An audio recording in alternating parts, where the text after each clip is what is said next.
The SIGMA CODEX. The Unbound Path, SIGMA Life Strategies. Preface. The SIGMA path is one of paradox, and like all paradoxes, it resists easy explanation. To those who look from the outside, it appears contradictory, strength born of solitude, influence without the hunger to be seen, mastery without domination. Yet to those who walk it, the paradox dissolves. The contradictions are illusions cast by a society obsessed with hierarchy, status, and constant display. The Sigma is not the opposite of the Alpha nor the absence of the Beta. He is something different, a refusal to be bound by categories that were never built to hold him in the first place. This manual is not a manifesto of rebellion, though rebellion has its uses. It is not a handbook of conformity, though conformity has its comforts. It is instead a strategy of freedom, a way of moving through the world unbound. To live Sigma is not to reject the game nor to bow to it. It is to step off the board entirely and begin writing your own rules. Across history, men who lived this way were often misunderstood. They were called hermits, eccentrics, outlaws, prophets, warriors, and sometimes even madmen. But their common thread was not insanity or arrogance. It was clarity. They saw through the illusions of their time, whether those illusions were thrones and crowns, or temples and rituals, or today's currencies of likes and followers. What they understood is what the Sigma seeks: independence, detachment, sovereignty. When Sun Tzu wrote The Art of War, he was not writing for emperors who wanted to bask in glory. He was writing for commanders who needed to win without waste. His teaching was the supremacy of indirect victory, to subdue an enemy without fighting, to win before battle begins. Miyamoto Musashi, centuries later, echoed this in the Book of Five Rings: to strike decisively and return immediately to rhythm, to do nothing useless. Both men would recognize the Sigma archetype as one of their own descendants.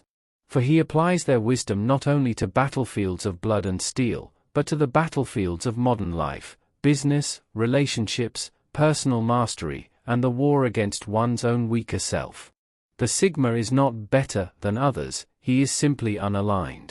He does not kneel to hierarchy, nor does he demand to sit at the top of it. His weapon is independence. His armor is detachment. His power lies in the fact that he does not need what others crave. You cannot manipulate a man who does not hunger for your approval. You cannot control a man whose sense of worth is rooted in his own code. This book is not for the masses, because the Sigma path is not for the masses. It is for the few who feel out of place in the constant shouting of the crowd. For those who sense that their strength does not lie in competing for the spotlight but in quietly mastering themselves. For those who would rather be free than popular, grounded rather than celebrated. You may have been told that life is a ladder. That you must climb, step after step, fighting others for each rung. You may have been told that victory means being seen at the top, admired by those below. The Sigma sees differently. He steps off the ladder, walks his own terrain, and builds a fortress where others see only wilderness. He understands that the man who controls his own schedule, who cultivates his own mind, who moves on his own terms, already lives above the crowd. The preface is your invitation. If you are content with hierarchy, stay with it. If you crave the validation of the crowd, chase it. But if you feel the quiet pull of freedom, if you feel the weight of wasted hours, the noise of hollow victories, the suffocation of constant performance, then continue. This manual is not a map for every man. It is a calibration for the few who walk outside the hierarchies yet refuse weakness. Key takeaway: the Sigma path is not rebellion and not conformity. It is sovereignty. To walk it is to live unbound, guided not by the crowd's demands but by your own inner code. The economy of energy. The Sigma understands that time is not his only scarce resource. Energy, the vitality to think, move, act, and endure, is the true currency of power. Most people squander energy recklessly, as if it were infinite, burning it on trivial arguments, shallow distractions, and cycles of regret. The Sigma treats energy as treasure. He spends it deliberately, invests it wisely, guards it fiercely. Think of life not as a matter of years but of energy units. Each morning you awaken with a finite supply. You can squander it scrolling endlessly, arguing with fools, or replaying the past. or you can channel it into creation, mastery, and impact. The Sigma chooses the latter. His discipline is not rooted in asceticism but in energetic economics. He knows that where energy flows, life follows. Modern society wages war on energy. Notifications fracture focus. Processed foods drain vitality. Endless news cycles inflame outrage. False obligations consume bandwidth. The crowd obeys these traps and then wonders why they feel exhausted despite abundance. The Sigma refuses.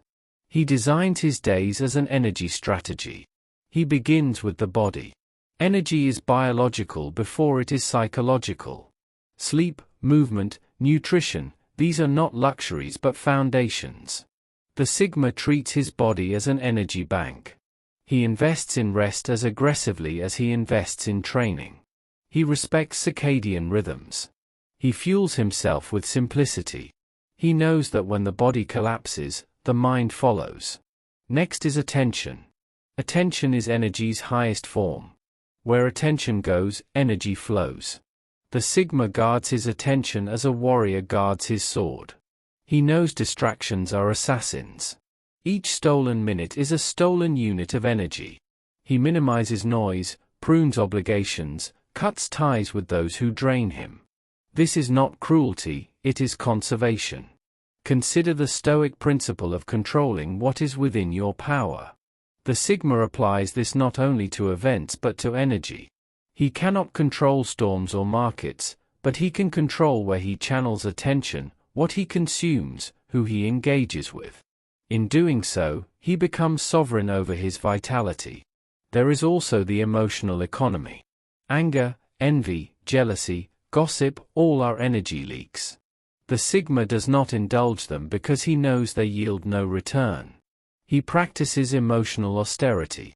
He invests energy only where there is growth, learning, creation, training, meaningful relationships. He lives by Musashi's rule, do not waste time on what does not matter.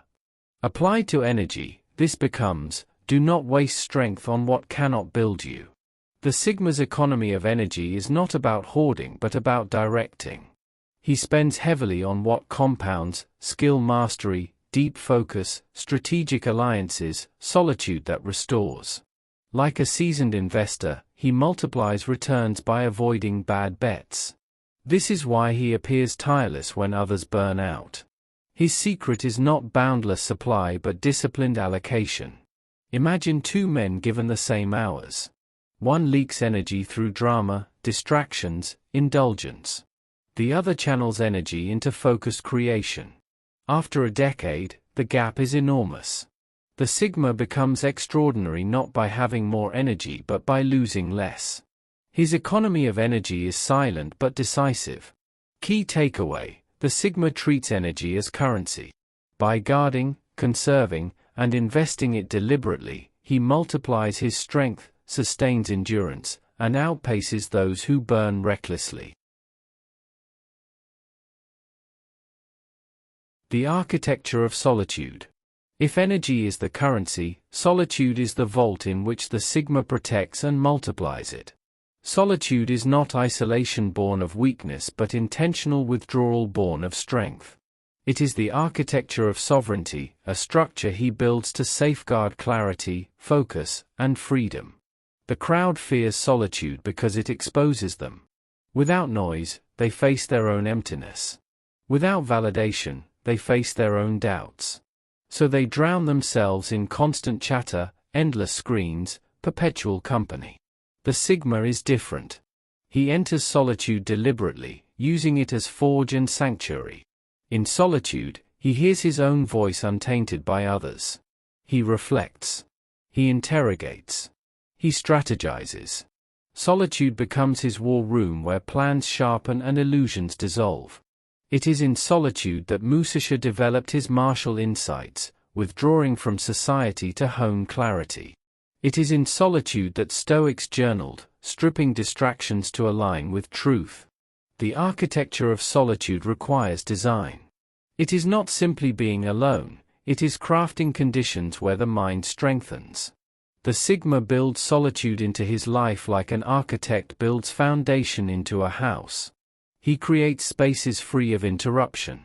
He allocates hours immune from intrusion. He ensures solitude is not accidental but structural. This solitude is not escape but preparation.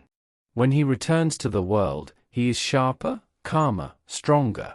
Solitude refuels him, like a reservoir feeding a city. Without it, he would run dry. The alpha may thrive on crowds, the beta on belonging, but the sigma thrives on the silence that makes all else possible. Critics mistake solitude for selfishness. They do not understand that it is precisely solitude that allows the sigma to contribute more. Because he reflects, he acts with wisdom. Because he conserves, he engages with strength. Because he detaches, he influences without needing constant recognition. His solitude is the root of his outward impact. Solitude also trains resilience. In silence, weaknesses surface. In solitude, doubts amplify. The Sigma confronts them instead of fleeing. He learns to stand alone, truly alone. Once a man has faced himself in solitude, no crowd can intimidate him, no exile can break him. Solitude becomes his fortress. Modern culture wages war against solitude. Constant notifications, open offices, non-stop content, all are designed to prevent silence. The Sigma resists this tyranny. He carves solitude deliberately, sometimes through hours of study, sometimes through walks without devices, sometimes through days off the grid. He prioritizes this not as luxury but as survival. The architecture of solitude also evolves with life seasons. In youth, it may be hours each day. In battle years, it may be strategic retreats. In elder years, it may be long meditations. Regardless of form, the essence remains. Solitude is where sovereignty is renewed. The Sigma emerges from solitude not diminished but magnified. His voice steadies. His vision clears. His strategy sharpens. Like a warrior returning from training in the mountains, he descends ready to face the chaos of the world with unshakable calm. Key takeaway: solitude is Sigma architecture. By structuring solitude into his life, he forges clarity, conserves energy, and builds the fortress of independence from which all strength flows. The silence between battles. The crowd thinks life is only about action, ceaseless motion, relentless struggle, constant noise. But the Sigma knows that true power lies not only in movement but in stillness, in the silence between battles. This silence is not weakness. It is incubation. It is the gathering of strength, the consolidation of lessons, the sharpening of weapons. The warrior who never pauses is a warrior who dulls his blade against every stone. The Sigma pauses deliberately, not out of fatigue but out of strategy. Look at nature: storms rage, then skies clear. Trees lose leaves, then regain them. Even the ocean ebbs and flows. Life is a rhythm of exertion and retreat. The Sigma aligns with this rhythm. He fights fiercely when engaged, but he also respects recovery, reflection, recalibration. The silence between battles is where wisdom is distilled. After victories, he resists arrogance. After defeats, he resists despair. He sits with the experience, extracts lessons, and internalizes truths. In doing so, each battle, win or loss, compounds his growth. Without silence, battles blur together, their meaning lost. This is why Musashi often withdrew between duels, retreating to solitude, refining technique. This is why generals hold councils after campaigns, dissecting tactics. The Sigma applies the same. He journals. He reflects. He asks, what worked? What failed? What remains untested? Silence is his classroom. Modern society despises silence. It fills every gap with content, every pause with chatter, every silence with distraction. The result is overstimulation without digestion, knowledge consumed but never metabolized, experiences endured but never understood. The Sigma escapes this trap. He honors silence as vital. Think of Marcus Aurelius, writing to himself in stolen moments, sifting through chaos to find clarity. Think of entrepreneurs who retreat after intense projects to recenter. Think of artists who let silence birth new vision. These are not luxuries, they are necessities. Without silence, creation withers. For the Sigma, silence is also tactical invisibility. While others exhaust themselves in constant conflict, he disappears, conserving strength. He re-emerges when timing is right, catching adversaries unprepared. The silence makes his action sharper, like a drawn bow held steady before release. This rhythm of silence and battle gives the Sigma endurance across decades. He never burns out chasing constant confrontation. He never loses wisdom to endless noise. He moves like a shadow, silent, then sudden. His battles are chosen, his silence is intentional. This dual mastery gives him sovereignty. Key takeaway: the silence between battles is not absence but preparation. The Sigma uses silence to recover, reflect, and refine, ensuring his actions strike with precision and endurance. Chapter 29: The Final Mask. Every man wears masks. Some wear the mask of ambition, some the mask of humility, some the mask of belonging. Masks are not always lies, they are strategies, roles we play to navigate society. But the Sigma knows that the danger is forgetting the mask is not the face. The final mask is the mastery of appearances. It is the ability to shape how the world perceives without ever becoming enslaved to perception. The Alpha demands recognition, the Beta craves acceptance, but the Sigma uses the mask selectively. He remains himself beneath but adapts the surface to move unseen. In politics, leaders adopt masks of confidence. In business, entrepreneurs adopt masks of certainty. In art, creators adopt masks of mystery. Masks can inspire trust, disguise weakness, or intimidate rivals. The Sigma studies these dynamics without becoming addicted to them. The danger is when men confuse mask with self. They chase applause, adjust identity for approval, live for perception rather than essence. Their core weakens as their mask strengthens. When the mask cracks, through failure, scandal, or betrayal, they collapse. The Sigma avoids this by detachment. He wears masks but never clings. He knows when to remove them, when to shift them, when to discard them altogether. His power lies in choice. He is actor and director, not captive. The final mask also means authenticity beneath performance. The Sigma does not lie to himself. He may wear a mask for strategy, but he never forgets his true face. This prevents corruption. He can step into roles without losing essence. Consider Musasha again. Feared as a duelist, he also wore the mask of artist, poet, philosopher. Yet beneath all roles, he was warrior. The mask shifted, the essence endured. Or consider Marcus Aurelius, emperor to the world, yet in private journals he revealed doubt, humility, humanity. Mask and face coexisted. The Sigma applies this in modern life. In the office, he may wear the mask of the compliant colleague. In negotiations, the mask of the confident strategist. In love, the mask of the patient listener. But in solitude, the mask falls. He is free. The final mask is thus mastery of duality, engagement without enslavement, appearance without dependence. He becomes many to the world but remains one to himself. This is why the Sigma thrives where others fracture. He bends without breaking, adapts without dissolving. Ultimately, the Sigma recognizes that the world will always demand masks. What matters is not refusing them but mastering them. He wears them lightly, strategically, never forgetting his essence. In this way, he remains invisible yet invincible. Key takeaway: the final mask is Sigma's mastery of appearances. By wearing roles without losing essence, he navigates society with freedom, many to the world, but always one to himself. Chapter 30: The Compass of Integrity. Every man eventually faces a crossroads where compromise seems easy and integrity seems costly. The Alpha may sacrifice principle for dominance. The beta may surrender it for acceptance. The sigma never forgets that his compass is integrity. Without it, independence becomes chaos. With it, freedom has direction. Integrity is not about morality imposed by society. It is not blind obedience to external codes.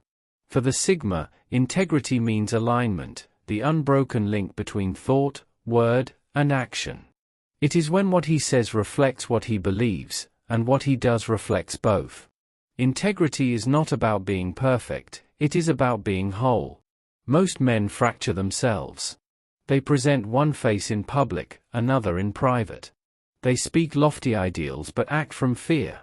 They smile to allies and betray them when absent. This duplicity corrodes their strength.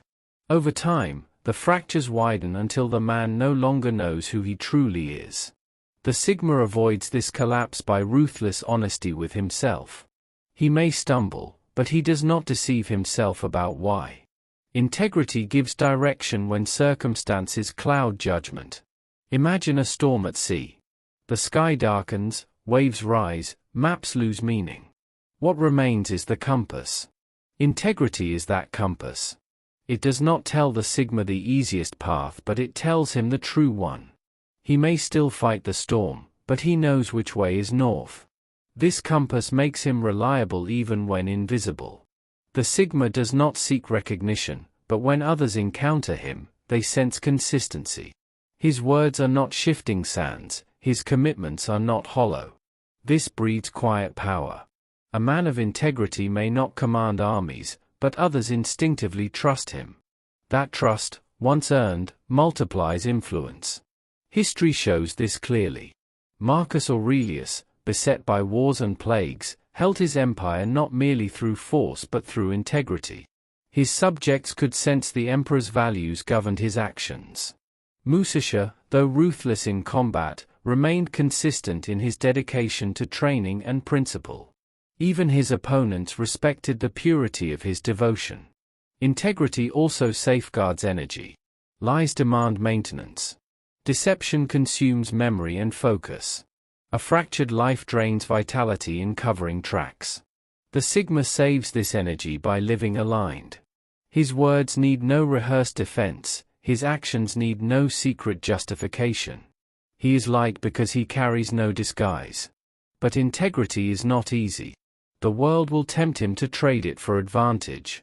The deal that compromises principle, the friendship that demands betrayal, the shortcut that costs honor, these appear profitable in the moment. The sigma sees through them. He knows that every compromise builds a debt, and the collector always comes. Integrity is also tested in solitude. It is easy to appear principled before witnesses. The true test is unseen choices. Does he train when no one is watching? Does he honor his word when no one can enforce it? Does he resist temptation when anonymity offers escape? The sigma answers yes, not to please others but to remain whole before himself. This wholeness is his anchor. Storms of opinion do not sway him. The applause of the crowd does not intoxicate him. The scorn of rivals does not shatter him. Integrity gives him independence not only from control but from corruption. He can walk alone without losing himself. Key takeaway: integrity is the sigma's compass.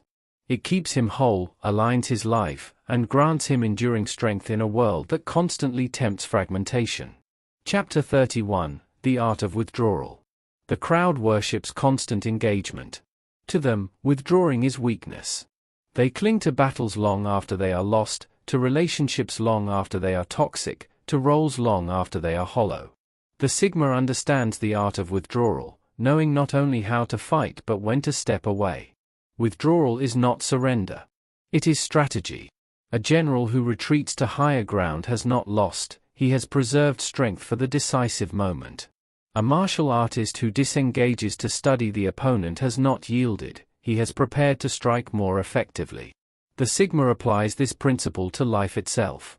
Consider the stock trader who sells early to protect capital while others chase greed. Consider the athlete who rests before injury forces him to. Consider the monk who leaves society to preserve inner clarity. Withdrawal is not cowardice, it is foresight. The Sigma does not cling. He withdraws from arguments where truth is unwelcome. He withdraws from groups where conformity suffocates. He withdraws from work that devours his soul. In each withdrawal, he regains strength, perspective, freedom. He knows that the man who cannot leave has already been conquered. But withdrawal is difficult for the ego. The ego craves validation through endurance. I stayed longer, I fought harder, I endured more. The Sigma discards this trap. He measures by outcome, not vanity. If withdrawal leads to growth, it is victory. If stubbornness drains vitality, it is loss. History honors this art. Musashi withdrew from duels he judged unworthy, preserving his energy for worthy foes. Marcus Aurelius wrote of stepping back into the citadel of the soul when the external world grew chaotic. Great leaders have retreated, regrouped, and returned stronger. The Sigma learns from them. Modern culture punishes withdrawal by labeling it antisocial or defeatist. But the Sigma is not moved by labels. He knows that often the strongest act is to walk away.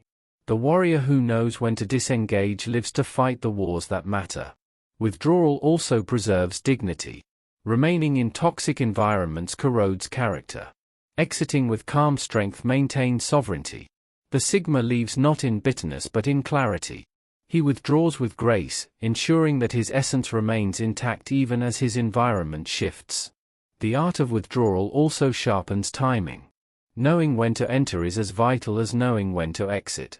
Many fail because they fight too long, love too blindly, or endure too stubbornly. The Sigma's mastery lies in timing both engagement and release.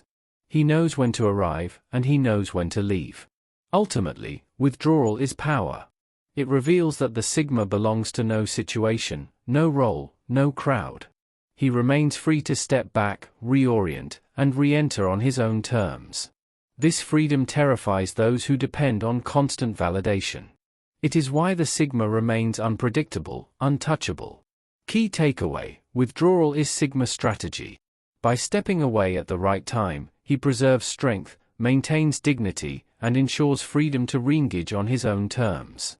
Chapter 32: The Threshold of Power. Every journey has a threshold. For the Sigma, this threshold is not a single moment but a culmination, the point where independence, discipline, and wisdom fuse into true sovereignty. Power, to him, is not about dominion over others but mastery of self and environment.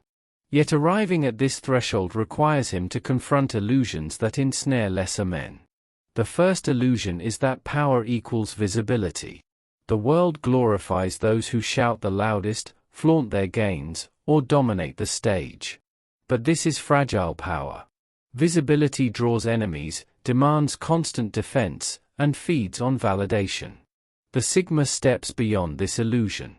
He knows power can be silent, an unseen hand steering outcomes, a strategist shaping events without stepping into the spotlight.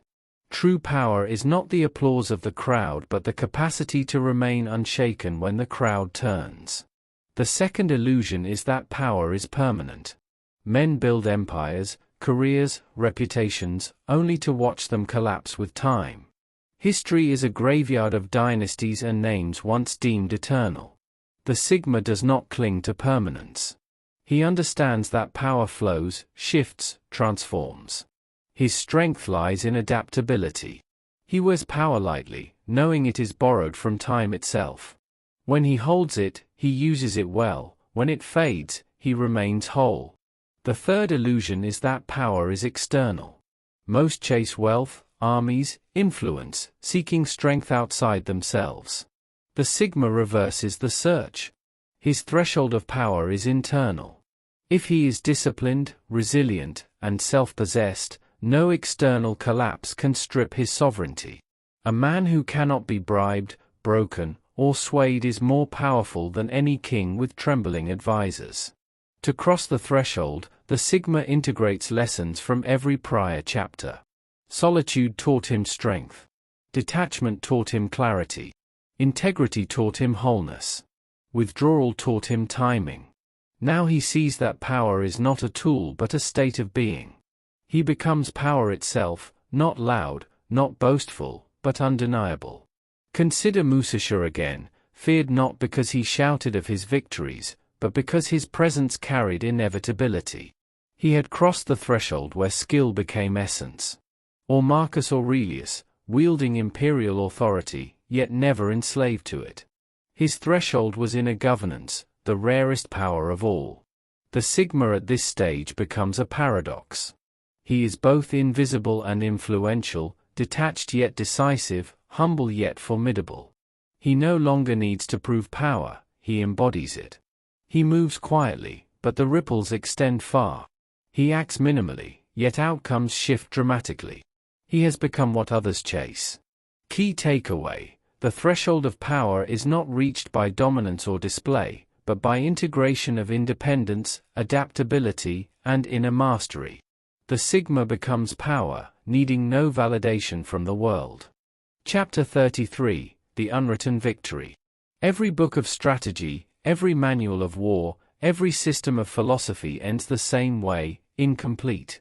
Victory cannot be fully written. It is lived, moment by moment, choice by choice. For the Sigma, the final victory is unwritten because it belongs to him alone. The world demands neat conclusions: the hero triumphs, the villain falls, the battle ends. But life refuses such finality. Even in triumph, new challenges rise. Even in defeat, seeds of redemption sprout. The Sigma accepts that victory is not a fixed point but an evolving state. His victory is not a single event but a way of walking the path. What does this mean in practice? It means not chasing the illusion of arrival. Most men exhaust themselves running toward an imagined finish line: the perfect career, the perfect wealth, the perfect relationship. Yet at each milestone, emptiness persists. The Sigma avoids this trap.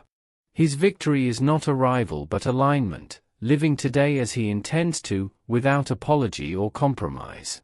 The unwritten victory is also freedom from comparison.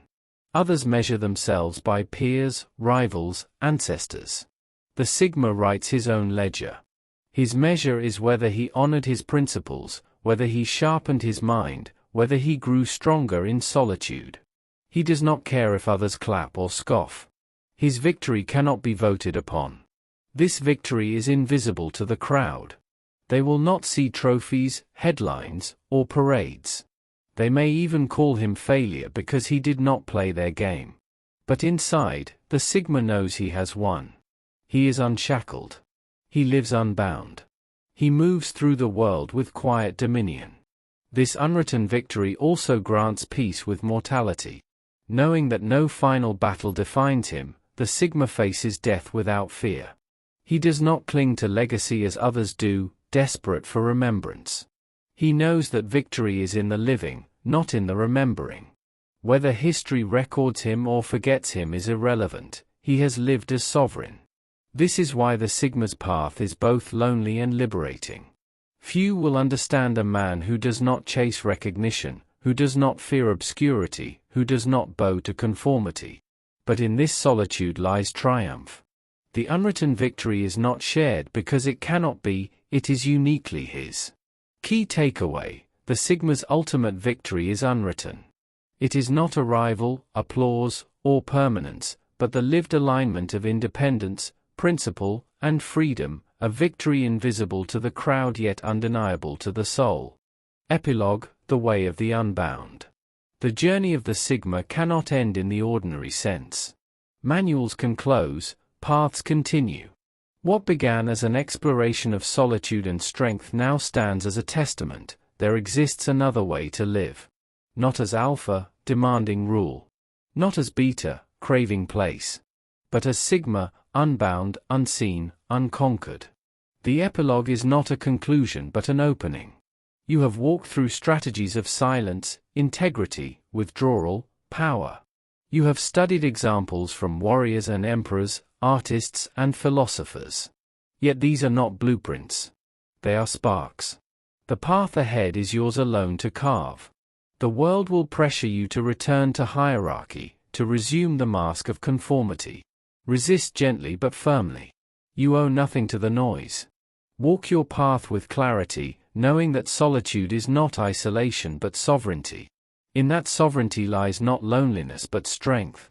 Remember that every silence is preparation, every retreat is strategy, every act of detachment is freedom. The Sigma life is not loud, but it echoes across years.